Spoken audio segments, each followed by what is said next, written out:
Good morning everyone. Myself Ashay Shamraoji Muneshwar, Assistant Professor, Department of Botany at Late Rajkamalji Bharti Art Commerce and Srimati Sushilabai Rajkamalji Bharti Science College Army, District Yavatmal. Today we are going to discuss about the paleobotany. The word paleobotany is combination of two words, paleon and botany. Paleon means old or prehistoric, and botany, as we know, that is study of plants. So in paleobotany we have to do the study of old plants, or we can say we have to do the study of prehistoric plants. Paleobotany is a discipline of science which deals with the study of plants which were present in the past but extinct now. So in paleobotany we have to do the study of plants which were living in the past but those plants are not living right now. It means that those plants are extinct now. In paleobotany we have to do the study of plants before Pleistocene epoch. As we know that geological time scale is divided into different eras, epochs, eons and periods. So in paleobotany we have to do the study of plants which were preserved before the Pleistocene epoch. Father of Indian paleobotany is Birbal Sahani. In paleobotany we have to do the study of fossils. So what are the fossils? Remains or the traces of plants and animals of the past are called as fossils. So fossils are the remains or the traces of plants and animals which were living in the past. The word fossil was derived from Latin word fossilis, which means to dig up or obtaining by digging. It means that we get the fossils by digging up in the earth. But what if we get a plant which is just buried in the earth before 10 years ago, before 100 years ago or before 1000 years ago? Can we call it as a fossil?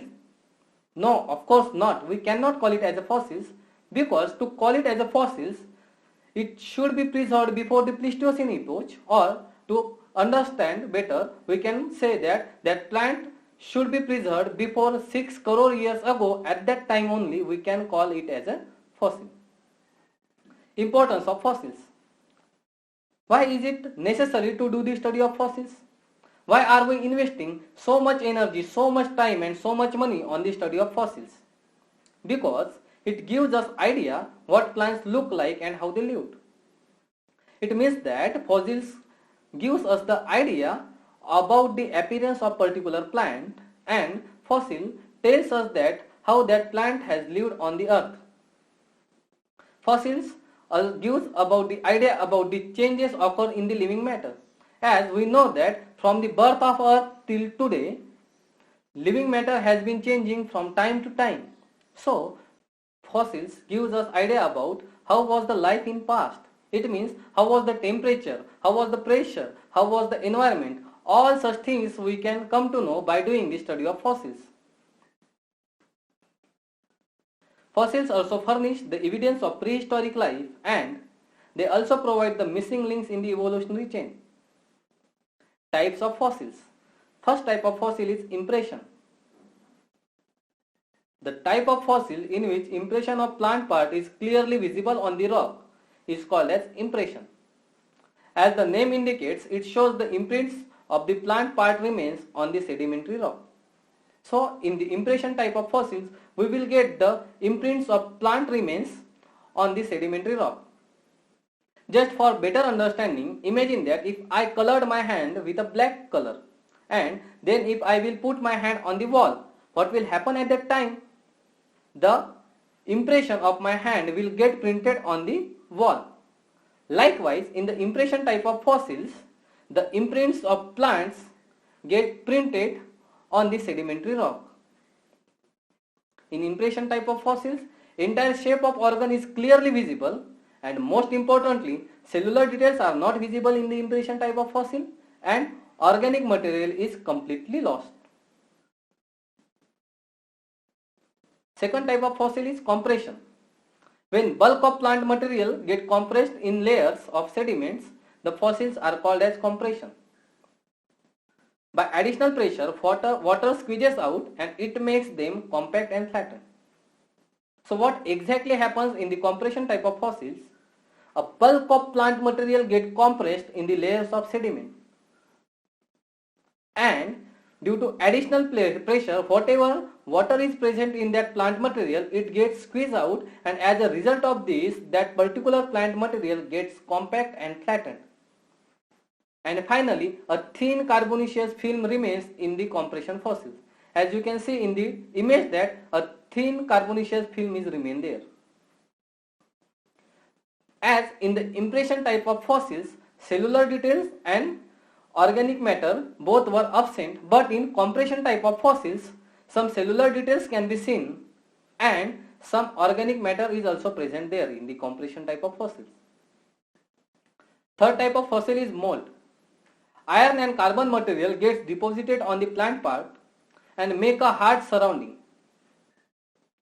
And during course of time, the internal plant material dissolves and results in the formation of cavity. We call it as molds. So what exactly happens in the mold? Iron and carbon material get deposited around the plant material and it makes a very hard surrounding around the plant material.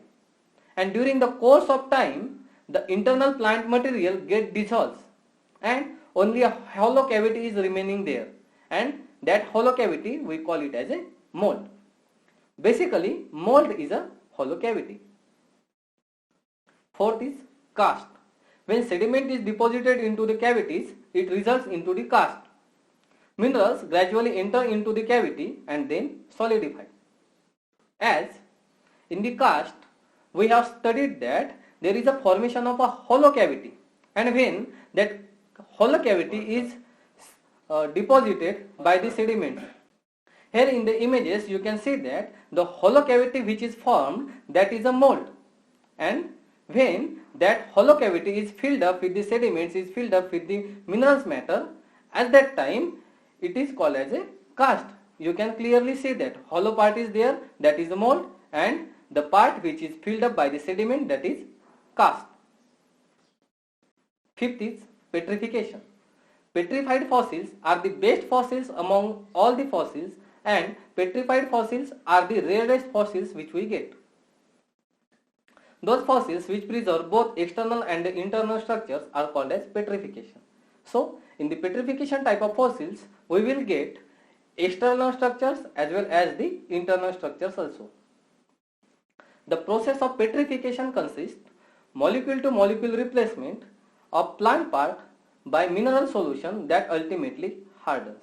So what exactly happens in the petrification type of fossils?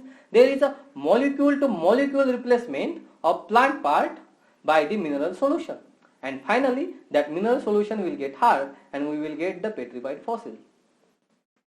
Minerals like calcium carbonate, magnesium carbonate, ferrous sulfide, silicon dioxide, etc. gets infiltrated into the tissues, and because of infiltration of such minerals, cellular details are preserved.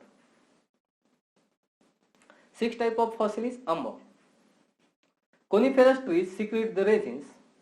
Fungal spores, pollen grains, insects gets trapped in this resin, and gradually resin gets hard and the plant part trapped in the resins get preserved.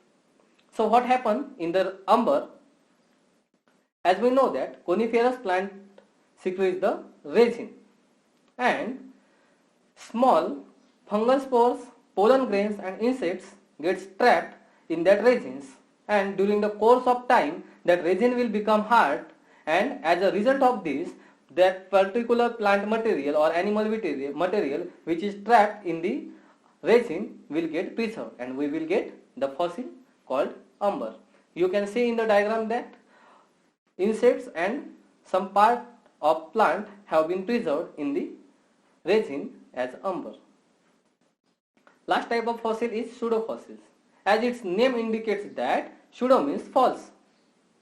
Pseudofossils are natural objects which look like fossil but actually they are not fossils. Sometimes organic material on the rock appears to be a fossil, or sometimes rock takes shapes of plants or animals. So pseudofossils are actually not the fossils, they are the stones or the rocks who get shaped like a plant or animal, and we consider it as a fossil. But when we will do the study of that, at that time we will come to know that actually it is not a fossil but it is a stone or rock.